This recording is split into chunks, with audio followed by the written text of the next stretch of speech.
안녕하세요. 알뜰하고 쓸모있는 건강정보만을 모아 전달드리는 알쓸건강 닥터민지입니다. 혹시 변이 돌처럼 딱딱하게 나와 찢어지는 고통을 느끼며 대변을 보시는 분들 계신가요? 혹은 먹은 식사량에 비해 말도 안 되게 적은 양의 대변을 보면서 불안해하시는 분들 계신가요? 이런 경험을 하신 분들은 변비일 수 있습니다. 그런데 변비를 방치하면 대장암의 원인이 될 수도 있다는 사실 알고 계신가요? 전 국민 중 5에서 20%가 변비로 고통받고 있는 것으로 알려질 만큼 변비는 대중적인 질환으로 흔히들 겪고 있기에 너무도 쉽게 넘어가곤 합니다. 그런데 변비를 방치하면 보다 심한 증상으로 발전하고 대장암의 원인이 될 수도 있는데 정말 그냥 두실 건가요? 대장암의 원인이 되기도 하는 변비를 이 영상 끝까지 함께 해주신다면 하루 단돈 500원으로 해결할 수 있는 방법을 알뜰하게 알려드리겠습니다. 그럼 알뜰하고 쓸모있는 건강정보만을 알려드리는 알쓸건강 닥터민지와 함께 시작하겠습니다. 여러분들, 사람들마다 말하고 느끼는 증상이 각기 다른데 이 변비라는 게 도대체 뭘까요? 변비란 변이 장에 머무는 시간이 길어 수분이 과하게 빠져나간 것을 말합니다. 진단 기준에 차이가 있으나 일반적으로 배변 횟수보다는 배변이 힘들거나 배에 더부룩한 느낌이 있는 경우 변비로 정의합니다. 한마디로 내가 속이 불편하거나 배변에 불편함을 느껴 변비라고 생각하면 그게 바로 변비인 것입니다. 그런데 보통 변비를 해결한다고 하면 약국에서 변비약을 드시는 것인데요. 변비약 드시고 변비가 좀 나아지셨나요? 변비약은 자주 복용하거나 과하게 섭취되었을 때 오히려 몸에 안 좋은 영향을 미칠 수 있습니다. 그래서 지금부터 알려드리는 방법은 변비약보다 안전하고 나은 효과를 원하시는 분들을 위해 준비했습니다. 궁금하시죠? 대변을 잘 못 보는 분들의 식습관 중에 공통적으로 발견되는 게 바로 야채와 채소를 적게 먹고 육식 위주의 식단을 하시는 겁니다. 이게 식이섬유를 드시라고 얘기하는 건데 이 정도는 모두 다 알고 계시죠? 그럼 식이섬유를 섭취하는 방법도 여러 가지가 있고 제품이나 식품도 너무 여러 가지라 어떤 걸 드셔야 할지 궁금해하실 것 같은데요. 제가 누굽니까? 알뜰하고 쓸모있는 건강정보만을 모아 알려드리는 닥터민지 아닙니까? 오늘 딱 정리해드리겠습니다.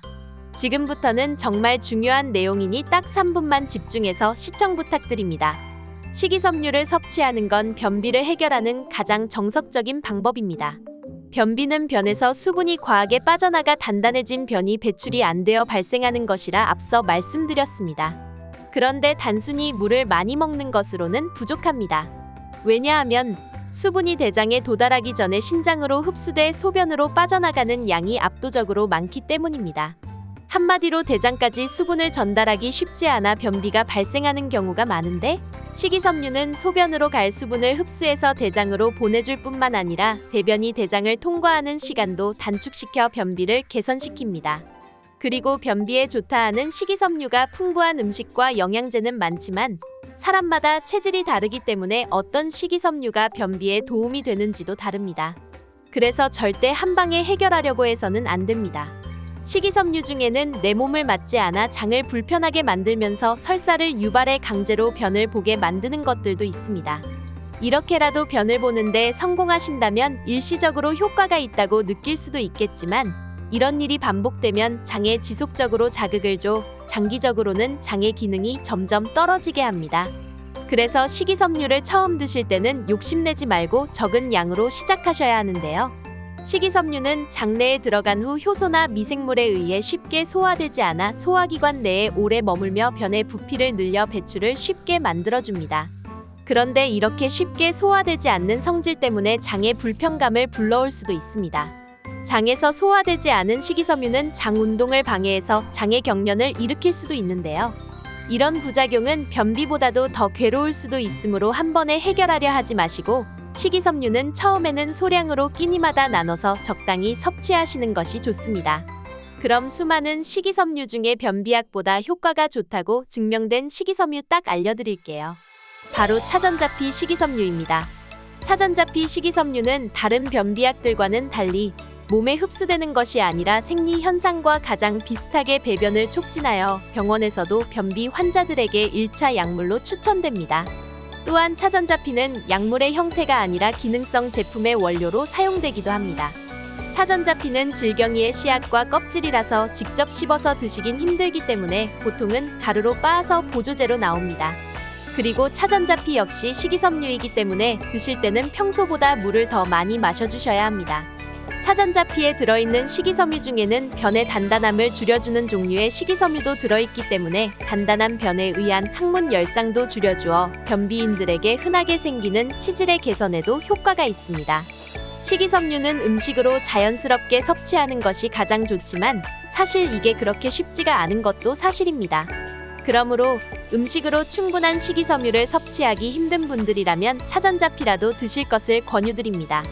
정보력이 있으신 분들이라면 좋은 차전자피 따로 구해서 드시면 되지만 나는 그런 거 잘 모르겠다 하시는 분들을 위해 오늘도 편하게 드실 수 있고 믿을만하며 가성비 있게 알뜰한 차전자피 닥터민지가 추천드리겠습니다. 닥터민지의 알뜰한 선택에서 추천드리는 제품은 믿을만한 제조사가 만든 제품이라 신뢰도가 있고 닥터민지가 10여 가지 제품을 1년간 직접 먹어보고 테스트해본 결과 가격 대비 가장 우수한 효과를 보였습니다. 하루에 한 포만 섭취하면 되고 한 달간 먹을 수 있는 양이 한 박스에 담겨 나옵니다. 10,000원이 조금 넘는 가격이라 한 달 섭취 기준 하루에 500원도 안 하는 저렴한 가격입니다. 제품 어디서 구매하는지 그리고 어디서 구매해야 착한 가격에 구매하는지 헷갈리시는 분들을 위해 밑에 더보기란과 고정 댓글에 링크 넣어놨습니다. 이상 오늘은 잦은 변비로 고생하시는 분들을 위해 변비의 증상과 심각성 그리고 변비에 효과적인 차전자피에 대해 모두 알려드렸습니다. 오늘도 유익한 정보를 전달드릴 수 있어서 제 삶에 큰 기쁨이 되었습니다. 영상 시청해주셔서 감사하고 다음에도 유익하고 알뜰한 건강 정보 가지고 다시 찾아뵙겠습니다. 이상 알쓸건강 닥터민지였습니다.